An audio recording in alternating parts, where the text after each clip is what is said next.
Hello, my name is Chris and today I'm going to review the 2020 Acura ILX. Of note, Acura lent me this vehicle for a week and of course they have no editorial control over this video. I'll start with the exterior styling and color, which is both chunky and tasteful in appearance. Base model includes dual zone climate control, adaptive cruise, Acura Watch, which is a suite of electronic driver aids. The premium gets perforated leather seats, blind spot info, cross traffic monitor system, and a woofer. By the way, blind spot and cross traffic should be standard on all Acuras. The A-Spec gets Alcantara seat inserts, appearance package including these nice 18-inch wheels. This model that I'm trying, the Tech A-Spec, gets an upgraded sound system and nav. Prices include destination and range from $32,000 to $38,000 Canadian, plus tax. On the inside of this Tech A-Spec, there is an adequate amount of luxury. However, ILX strives to be sporty and playful to drive and to be luxurious and comfortable at the same time. These are conflicting tasks and it is expensive to engineer this.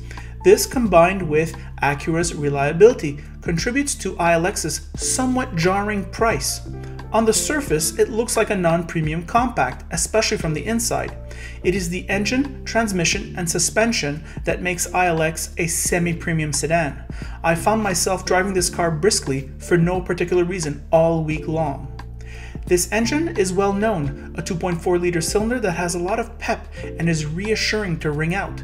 It does take regular gas and does 9.9 liters in the city and 7 liters on the highway, or 24-34 mpg. An 8-speed auto does a good enough job. Here are my thoughts on the road. Hello car lovers driving the 2020 Acura ILX. This is the all-equipped model.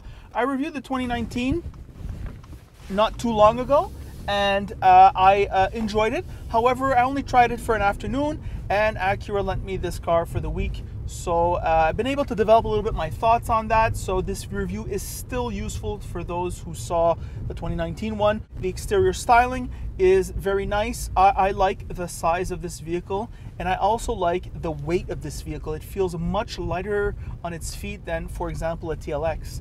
And it's particularly well combined with this engine. It seems to have like the right amount of power.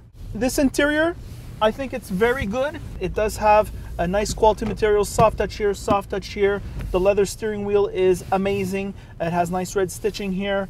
These seats, a mix of Alcantara and leather, very high level, very comfortable seats. I can't complain. I spent the week with it. No pains, no aches, no pressure points. Just a minute, I have to get through here. So on that front, no complaints to be made. The equipment seems price appropriate. You do have nav, you do have a high level sound system, which plays very well most of the time. On a couple of songs though, I felt the bass bottomed out a little bit. The front space here, the space for the driver and the passenger, plenty of room for the legs, decent amount of room for the elbows when you have another passenger, very good visibility. I have nothing to complain about this interior. The only thing I would say about this interior is probably this part here, the infotainment section, a little bit of a mess. It's the familiar Acura mess in terms of the infotainment system. It does have hard buttons here for the climate control, and that's very, very nice. I don't have a stop sign, buddy. I just don't have a stop sign. Now the question is this vehicle worth $36,000 as is? It's a good question. I think upon second thought it is, and let me explain why. I'm going to talk about the drivetrain. The engine, the transmission, the suspension, the brakes, the steering, I find all go well together. It is tempting to compare it to the Honda Civic all-equipped, to the Golf all-equipped, to the Mazda 3 all-equipped. Very compelling to compare it to those vehicles, and those vehicles do some things better than this vehicle. I would say that the Mazda 3 has a very nice interior, perhaps compared to this vehicle in terms of the design, and you could argue perhaps that the exterior styling is slightly better, and those are major important considerations. But there's nowhere near the space management, and of course the drivetrain is nowhere near this car. So that's something to think about. You don't feel that incredible solidity, that Honda reliability. You can beat this car a little bit and not worry about it. In fact, I found myself beating this car a little bit just during my regular routine, taking on-ramps a little bit faster, taking curves a little bit sprightlier, and it's fun. It's a much fun, it's a very fun vehicle. Of course, you can't compare it to the 2 Series. You can't compare it to the Mercedes CLA. You cannot compare this car to those vehicles. They do cost more though. I think it's more logical to think about this car as somebody who wants a luxurious Honda Civic Si.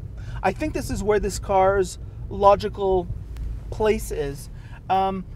If you have a Honda Civic Si, if you like driving that car, if you like the occasional spritey moments you can have with it, well then you could buy this car and really forfeit as little as possible of that fun driving experience, except you'll get the automatic, you'll get a luxurious interior, you'll get a little bit more sound deadening, and you're just going to have a more refined driving experience. And I think that's how you have to think about the Acura ILX. And that's what I have to add in terms of my observations versus the 2019 that I drove.